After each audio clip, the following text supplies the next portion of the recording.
She came back one day from a long while of rock-picking under the gnarly trees. Usually the Merkel had been fond of fall and the refreshing cool of winter, but this time it had been much too long for her taste. Even the sun seemed tired, and she had all the rocks she needed, so she decided to treat herself to a long nap.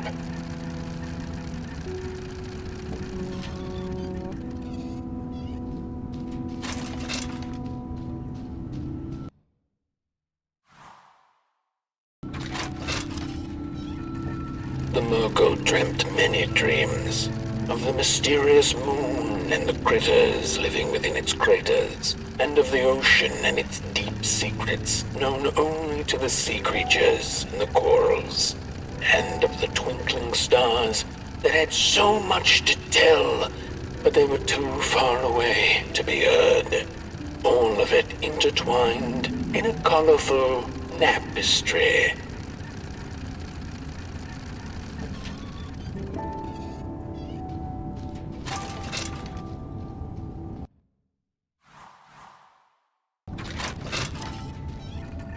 And so she woke with a yawn, so big it could have devoured the sun.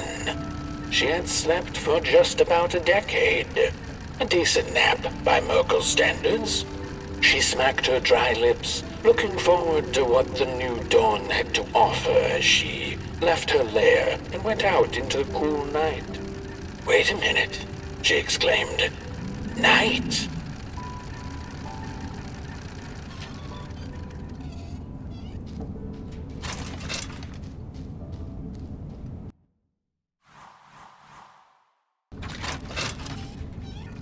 Where was the sun? Where its warm rays should have been there was only the vast night sky, not a star on its face. Well, the Merkel mumbled softly to herself, winter was late, so now the sun must be late too. Proud over her sound logic, she went back to her lair to take a complimentary nap.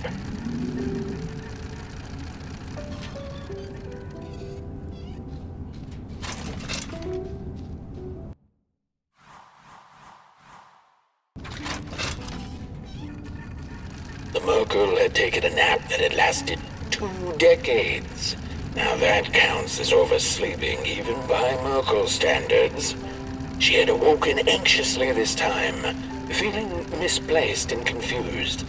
The confusion grew further into panic when she was greeted not by the sun's life-giving caress, but once again by the silently mocking night sky.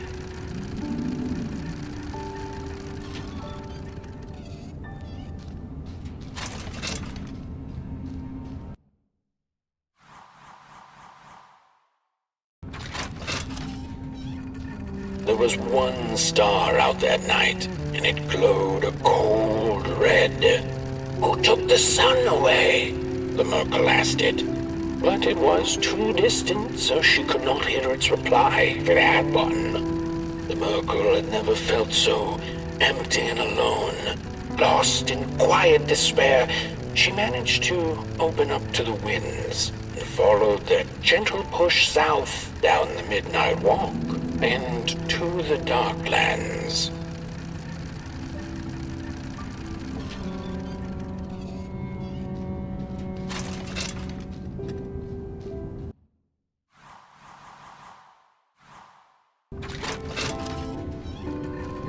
Along the walk, she met the old soul fisher with whom she'd shared many a teacup in her days. Is that the Merkel I see? Another decade, another teacup, eh? He chuckled, but the Merkel sure wasn't in the mood to discuss teacups. Who took the sun away, soul fisher? Surely it wasn't caught by your hook. After pondering for a good minute, the soul fisher answered, "Well, there have been whispers among the fish and corals about a loathsome, hungry Mulgrim roaming the swamps. Perhaps it knows." By the time the soul fisher looked up from under his big hat, the Merkle had already continued down the road.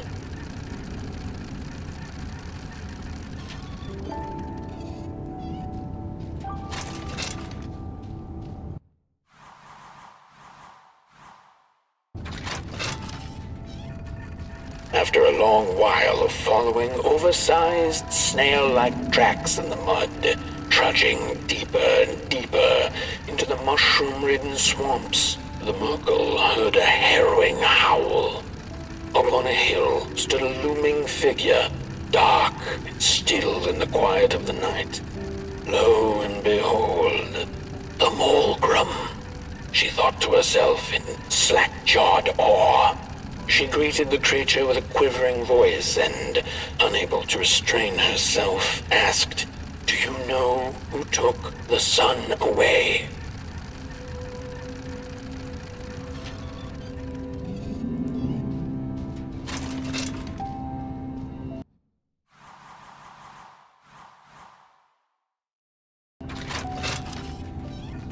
Talking to monsters had never been any Merkle's forte, but this meeting proved spectacularly disastrous. Barely escaping the gnashing teeth of the Mulgrim, she managed to escape by jumping into a lake, following its stream away from the swamps.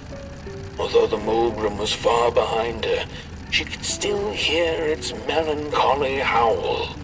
"Mad with grief," she mumbled, "as I will be unless I find the sun again." Tired from running, she searched for shelter and found a dark, dank cave. Cozy, even by Merkle's standards.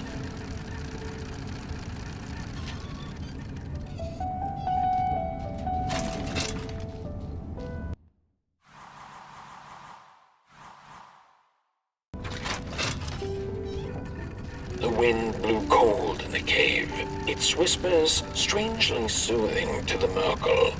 As it turned out, the whispering belonged to a pack of starving crawlers who had begun circling her, their language known only to the dark itself. "What are you searching for, little limb tree?" they sounded in guttural unison. "These are dark days, and your kind does not belong anymore." The Merkle gathered her courage. "I am looking for the sun. I know you crawlers eat fire for dinner. Did you eat it?" They sniffed her lantern hungrily, and instinctively, she offered its flame to them.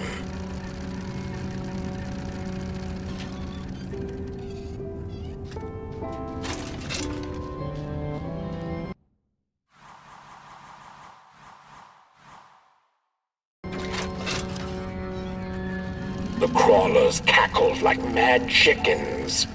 "Keep your fire clailing. Take it to the dark itself. Mayhaps there you shall find answers." Before the poor little Merkle could shriek, the crawlers had gone with the wind. Knowing not where to find the dark itself, everything looked pretty dark to her. The Merkle found her way back on the road, further away from home than she had ever been. The hills were looking stranger by the hour. The rocks upon them seemed to move. They were the head people, a peaceful yet grumpy sort who didn't take kindly to somebody's perusing their lands. They muttered at her as she passed them, but she couldn't make out their words.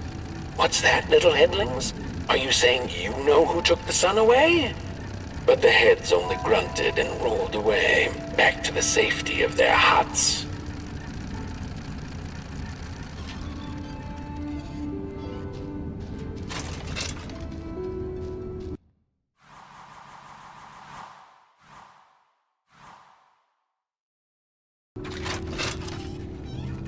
The road went on, and the shadows grew all around her. Was this the dark itself? Not sure whether she was alone, she asked out loud, "Does anyone out here know who took the sun away?" By the side of the road lay 3 peculiar faceless and person-sized dolls wrapped in muddy bandages. A stone's throw away lay some strange masks. The Merkle followed her instincts and put the masks back on. And the dolls did come to life. They began to dance a haunting dance around her, and before she knew it, she was dancing too. When it was all over, their masks fell off and they went back to lifelessness. The Merkle silently thanked the dolls for the dance and went on her way, deeper into absolute darkness.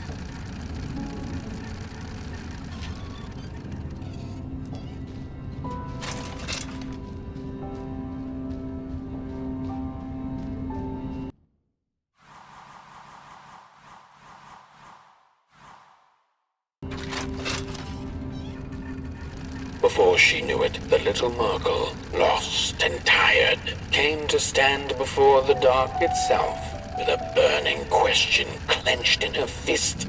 She felt like punching the dark with it, screaming it out like the howling Morgrim, laughing it out like the starving crawlers who had nothing left to eat but the hope of others. Who took the sun away? It then asked the Merkle. Its voice sounded like a dark forest, deep and ancient. It wasn't you, the Merkle retorted. You're its complete opposite. Surely you must be the reason it's gone. The dark then replied, I am but the absence of light, not its adversary. Light is because I am. How could I possibly hold it in my possession? The Merkle felt her anger fade. She understood little besides one thing, that the darkness was not behind the missing sun, nor her suffering.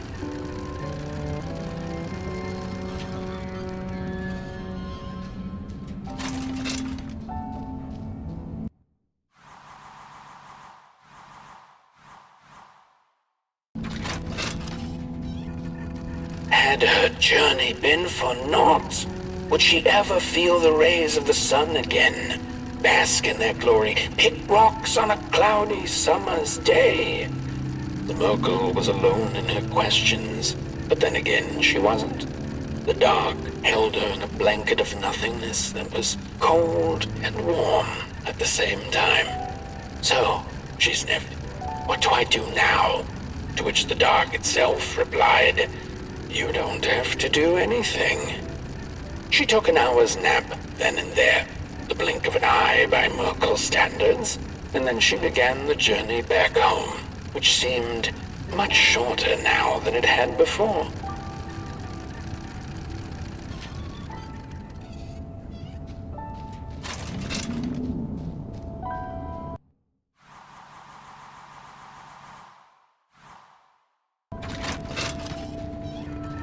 Back home on her hill, memories of the Merkle's many encounters along the way came circling back into her mind.